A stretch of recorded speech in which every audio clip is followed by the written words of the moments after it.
This morning, under investigation, what caused the inferno which threatened lives and homes in Perth's north? Laying the border blame, the opposition claims the government is underfunding the border force. And no luck for the Aussies, but Oppenheimer wins big at the BAFTAs. This is 7 Morning News, live from Perth, with Tina Altieri. Good morning, thanks for your company. The driver in a horror crash which killed 2 young girls has been discharged from hospital. Police say the car the girls were in hit a tree just after 11 yesterday morning in Caribbean. The 7-year-old twins died at the scene. Their mother was not badly injured and was taken to Merredin Hospital. The Great Eastern Highway has been reopened after trucks spent hours lined up late yesterday. A fire which threatened lives and homes in Perth's northern suburbs has been downgraded to advice level this morning. Rebecca Petroska has the very latest on what caused the inferno. It's burnt bushes and intense fumes here in Gwelup as firefighters clean up the remains of yesterday's fire.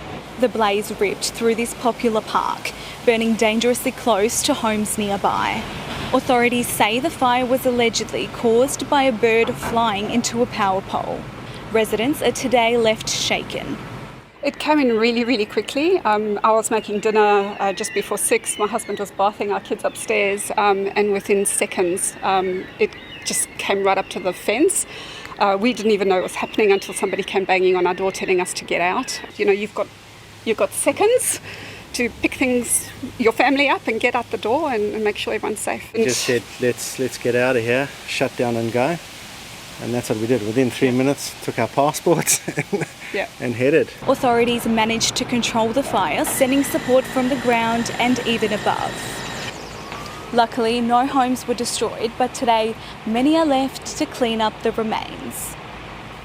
Anthony Albanese has received a warm welcome after he touched down in Perth. The Prime Minister spent the morning in Thornley where he was grilled over WA's share of the GST. Jessica Page has the details.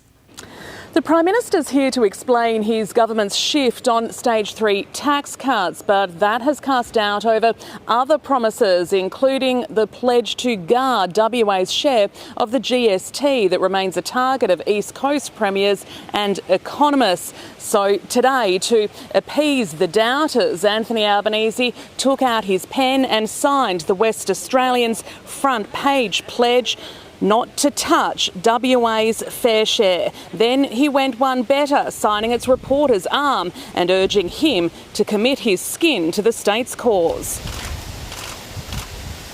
Anthony Albanese has rejected concerns this is proof voters no longer trust his word, and he urged Peter Dutton to be more careful about the words he uses in the wake of the weekend arrival of asylum seekers off WA's north coast. Peter Dutton will continue to be a cheer squad for things that actually undermine our borders. After a pit stop at a Thornley TAFE this morning, Federal Cabinet is meeting Premier Roger Cook in Perth today. What are you guys all doing? WA Attorney-General John Quigley is drawing the curtain on his 23-year parliamentary career. The 75-year-old stood alongside Premier Roger Cook this morning to announce he won't contest the next election, but will continue on to serve as Attorney-General until then. Mr Quigley was a principal mover behind changes to family and domestic violence, voluntary assisted dying and no body, no parole laws. Bring in laws that I wanted to bring in that protect the most vulnerable and the most vulnerable in our community. And there's no more people that are more vulnerable than the victims of crime. Mr Quigley says he has not decided on what he'll do next after leaving Parliament, but's likely to remain working in law. The sole survivor of a deadly mushroom meal in Victoria has spoken publicly for the first time since the tragedy.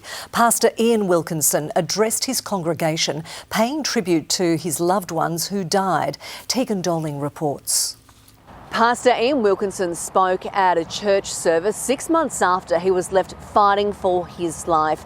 He ate that beef Wellington at the lunch in Gippsland, which police will allege was laced with deadly mushrooms. He paid tribute to his wife Heather, as well as Gail and Don Patterson, who sadly all died at the lunch. He spent 2 months recovering in hospital, and this is the first time that he spoke publicly. He explained it had been a really hard week because not only was it his 70th birthday, it was also meant to be his wedding anniversary. At the start of the week was 6 months since Heather and Gail and Don went to be with the Lord, and yesterday was our 45th wedding anniversary. The way is sometimes hard, but God is good. He is with us. Erin Patterson has been charged with 3 counts of murder as well as 5 counts of attempted murder. She remains in custody and will face court later this year. The opposition is accusing the government of underfunding Border Force after 40 asylum seekers arrived on Australian shores. As Ben Downey reports, Peter Dutton expects more boats are on their way. Peter Dutton says this recent arrival is an attempt by people smugglers to test Australian borders and is now predicting the people smuggling trade to ramp up. Speaking on Sunrise, the opposition leader says the government has underfunded Border Force to the tune of $600 million, leading to a reduced number of surveillance flights above Australian waters.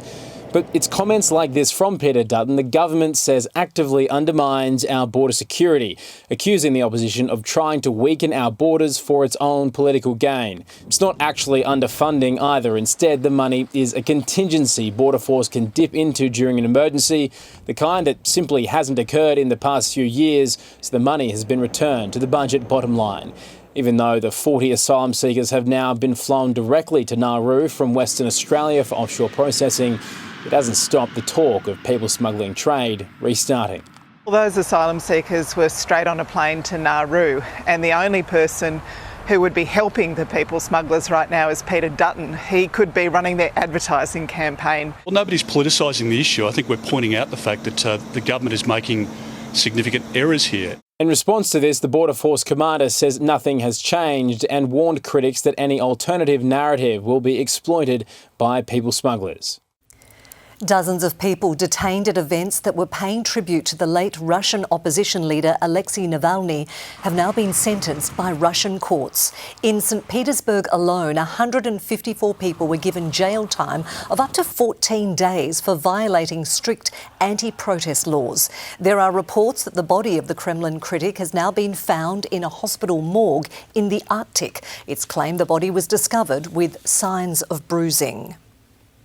Well, 3,000 children will have free entry when Perth Glory take on the Wellington Phoenix this Saturday at HBF Park. It's all part of the A-League club's plan to support their fan base. We're seeing through the junior ranks records of young kids playing the game. And we really wanted to make sure that we had a team in the A-League that juniors and the community can support. New owner Ross Peligra has big plans for the Glory, including a club headquarters and training facility in Perth. Well, it wasn't to be for Margot Robbie and Barbie at the British Film Awards overnight. While there were plenty of Australians in contention, the movie Oppenheimer dominated the BAFTAs. Europe Bureau Chief Hugh Whitfield was there. It's always the one thing Hollywood can't deliver on, that is real royalty. Prince William here at the Royal Festival Hall. He is president of BAFTA, but without the Princess of Wales tonight. Of course, she is continuing to recover from her abdominal surgery. So without his Kate, our Kate Blanchett stepping in to keep Prince William company. Margot Robbie was nominated for the Leading Actress Award. She missed out, though, to Emma Stone. Poor things, picking up 5 awards, but the big winner tonight, Oppenheimer, with 7 BAFTAs, including leading actor for Cillian Murphy, supporting actor for Robert Downey Jr., best director for Christopher Nolan, and best film. If the Nazis have a bomb. It was a bit of a bust night for the Aussies, but there were a few nominated, including Jacob Elordi and Sophie Wilde for the Rising Star Award, essentially Best New Talent. Sophie Wilde enjoying the ride of her life after starring in Boy Swallows Universe. When I walked in, I was like, I'm at the BAFTAs. Like, that's insane. Yeah, I feel like it's all been a pinch me moment, really. Amazing. Is there anything else you want to say hello to anyone back home? Oh my God, yes. Hello to my friends and my family. I love you. Good luck tonight, Sophie. We're all backing you in. Oh my God, thank you. Thank you so much. On stage, Sophie Ellis-Bextor performing Murder on the Dance Floor. That song enjoying quite the revival after its part in the iconic final scene of Saltburn. Sophie Ellis-Bextor headed down under in the next couple of days. She'll be performing at the Sydney Mardi Gras. Jurien Bay District High School and Cervantes Primary School are closed today because of an increased bushfire risk. It comes as Perth settles in for another sizzling day after temperature records tumbled in WA yesterday. Here's how it's looking. We're forecast to reach 43 degrees today, then 39 tomorrow. Carnarvon and Shark Bay broke records for their hottest day yesterday, recording a top of almost 50 degrees. And I will have your full weather forecast very shortly. You're watching 7's Morning News live from Perth. Still to come, why America is about to block a new resolution calling for a ceasefire in Gaza. And the search to find a young star. Elvis, the musical revolution, comes to town. On 7 News, the grandparent economy holding up Australia in 2024. It's the bank of Nan and Pop. Boomers now with 48% of national wealth. This is a new phenomenon. The exclusive breakdown of how this generation is making all the difference, helping their families while living life to the full. On 7 News at 6. Welcome back. Well, the king of rock and roll is on his way to Perth. Elvis, a musical revolution, is touring the country and a bunch of young WA hillbilly cats are vying to join the cast. So what we're really looking for is a child that can sing, dance, act, has that the charisma that Elvis had, but also that really beautiful, youthful innocence that he had. The bio-musical recruits local kids wherever it's showing. They have to be between 9 and 15 years old, no taller than 145 centimetres and ready for the spotlight. The US has signalled it will veto a bid through the United Nations to force a Gaza ceasefire. A battle over how to bring peace to Gaza comes as Israel's Prime Minister hits out. It claims the war there amounts to genocide. Here's US correspondent Tim Lester. Rising along with the death toll and destruction in Gaza, outrage aimed at Israel. These comments from Brazilian President Lula da Silva. What is happening in the Gaza Strip to the Palestinian people has no parallel, he says, but then adding, it occurred when Hitler decided to kill the Jews. The comparison enraging Israel's government. It summoned Brazil's ambassador for reprimand. President Silva has disgraced the memory of 6 million Jews murdered by the Nazis, and he's demonized the Jewish state like the most virulent anti-Semite. He should be ashamed of himself. Prime Minister Netanyahu is pressing on with a plan to attack Hamas militants in crowded southern Gaza. We cannot leave a quarter of Hamas's terrorist battalions intact. In Gaza's southernmost city, Rafah, 6 died overnight in an airstrike. Gaza's health ministry now puts the enclave's death toll at just under 29,000, as the global community disagrees on how best to broker a new ceasefire here. The United States appears set to veto an Algerian-led push for the UN Security Council to issue a demand for an immediate humanitarian pause in fighting. America's ambassador to the UN says the new ceasefire effort could jeopardise sensitive negotiations already underway through Egypt and Qatar to bring about a minimum 6-week pause in the fighting. The Eiffel Tower is set to close today as workers go on strike. Union members are protesting over the financial management of the tower ahead of the Olympic Games. They say Paris City Hall is underestimating the cost of maintenance and repair work, placing even more pressure on workers. It will be the second time in a month that staff have shut down the city's most popular attraction. Rescue teams in Turkey have released underwater video which they say shows the interior of a ship which sank earlier this week. A search is underway for 6 missing crew members after the 69-metre cargo ship sank in an inland sea off Istanbul. The vessel was caught in a storm when it went down. King Charles has braved the rain in Sandringham to attend church. His Majesty arrived at the service in Norfolk with Queen Camilla. Despite the King's ongoing treatment for cancer, the pair appeared to be in good spirits, smiling and waving at onlookers from under an umbrella. He's expected to return to London tomorrow for further treatment. Stay with us here on 7. Sport is coming up right after the break, including Clayton Oliver giving the Demons a big scare after this crash landing. See how the midfield star fared next. And England suffer an historic loss to India in the 3rd Test.